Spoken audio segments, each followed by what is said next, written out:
एक गांव में राम नाम का एक अमीर किसान रहा करता था। उसके पास बहुत धन था, लेकिन वो फिर भी घमंडी नहीं था। वो हर किसी की मदद करता था। उसके 2 बेटे थे। एक का नाम शिवा था और दूसरे का नाम गोपी। वो दोनों कुछ काम नहीं करते थे। बैठकर खाने से पहाड़ों का खजाना भी खत्म हो जाता है। इसी तरह वो भी धीरे धीरे गरीब होता जा रहा था। दिन ब दिन वो बूढ़ा और कमजोर होता जा रहा था। उसे उन दोनों आलसी बेटों की बहुत फिक्र रहती थी और हमेशा उसी फिक्र में चिंतित रहता था। एक दिन वो उन दोनों को एक अच्छा सबक सिखाना चाहता था। जब हम अमीर थे तब इस गांव में चोरों का बहुत ज्यादा डर था। इसलिए मैंने कुछ सोने के सिक्के अपने खेत में एक घड़े में छुपाकर रख दिए थे।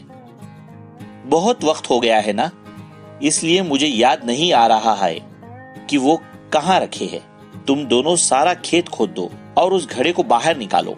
अब हमें उस सिक्कों की बहुत ज्यादा जरूरत है। बहुत खुशी से शिवा और गोपी खेत गए और सारा खेत खोदने लगे।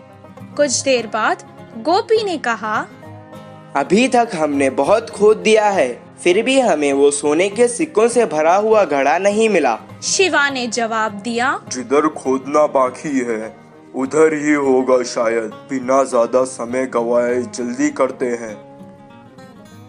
बहुत मुश्किल से उन्होंने सारा खेत खोद डाला, लेकिन उन्हें वो घड़ा नहीं मिला।